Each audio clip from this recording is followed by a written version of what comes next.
I was backstage at President Star Charity, and then Zoe Day walked by, and then she was like, "Cai Fan guy!" And I like, Yeah. oh my gosh! Zoe like, knows us as Cai Fan people. I don't know how I feel about that though. it's the apex of my career.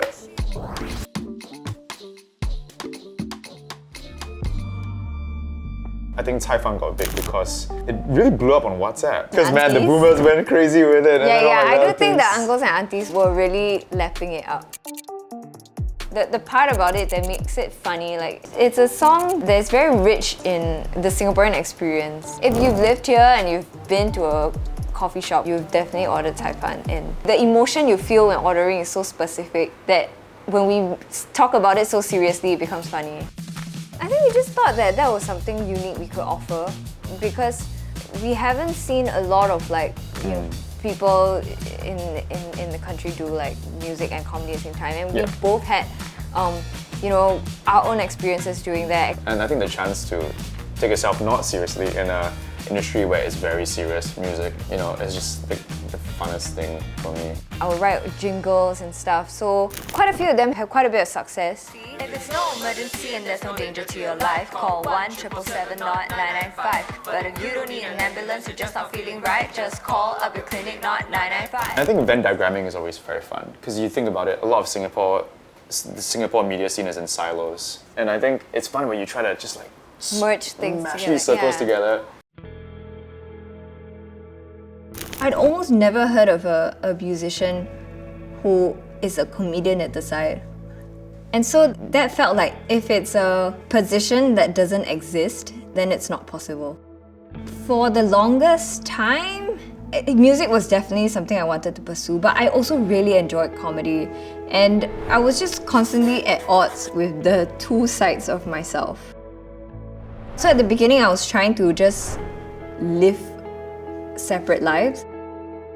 But I truly did fall in love with film, and I just continued writing music as well, and so these two paths just continued on in my life. But the music one was a little more as a hobby. I was afraid that if I was seen as a comedian, that I wouldn't be a very legitimate musician. I remember the first meeting, I asked a lot of questions about like, is this music thing a serious thing? I was aware of Annette as like an entertainer, a content creator. And when I realized that, whoa, okay, so actually Annette is really this like very multifaceted artist where music is a big part of who she is. And that was like, okay, tell me more, let's talk. He's seen so many artists in his career, like helped so many of them. He kind of knows like, okay, what will work, what will not. I think Annette should lean into her ability to do comedy and differentiate herself that way. So this bag stores Auntie Susan's outfit. We have her t-shirt, and these are her glasses. Usually when I come up with a character, it's usually inspired by people I've actually observed. I usually take a little bit of inspiration from my personal life as well, and the field that I'm in. So for instance, let's say for the mom character, I do take a bit of inspiration from my own Asian parenting growing up. So I don't overly exaggerate. Though sometimes I do push some bits a bit, just for comedy. Oh my gosh, sorry. Okay, let me just do it. Auntie, I love your Hokkien accent. Can say my name for me? Lion, Sailor, Zhou Usually the things that go viral is either very funny or make people very angry. If you go on YouTube, a lot of the Singaporean YouTubers generally create a lot of this kind of content. It's like, things that only Singaporean kids will understand. Even earlier back, there would be like a lot of comedians like your Hossan Leong, Gurmit Singh, Under One Roof, and all these like series that are very beloved by Singaporeans because in a way people see themselves in that content. Right? I guess it's like the Gurmit Singh last time had the Survivor rap. SARS is the oh my I gosh. just want the Wow, minors. I mean, you still remember it today, right? Like, use your brain, that kind of thing. Yeah.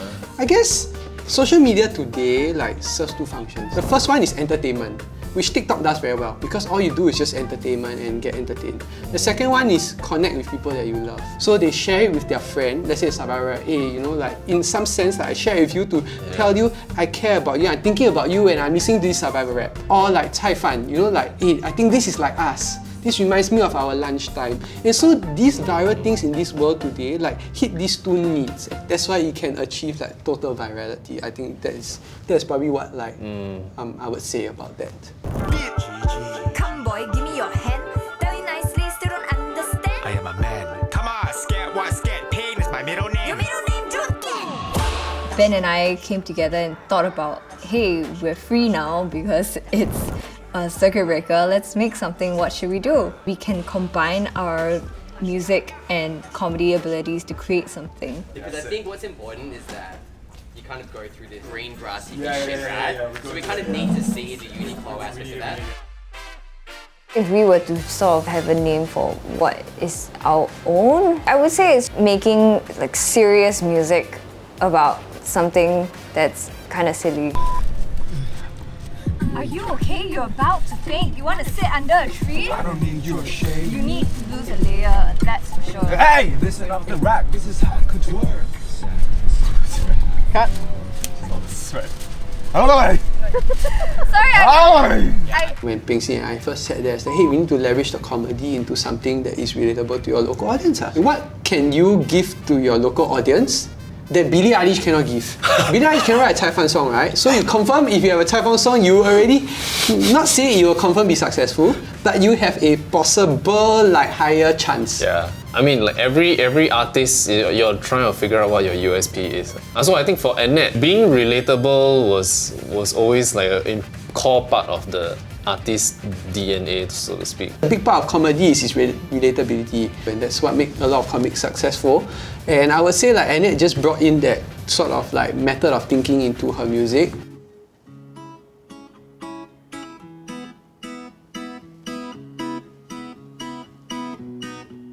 I would love to go out where there's people, but sorry I'm busy, I got plans at home with my dogs. Not that I don't love you, I really do. It's just that today I'd rather stay in my room and send you memes.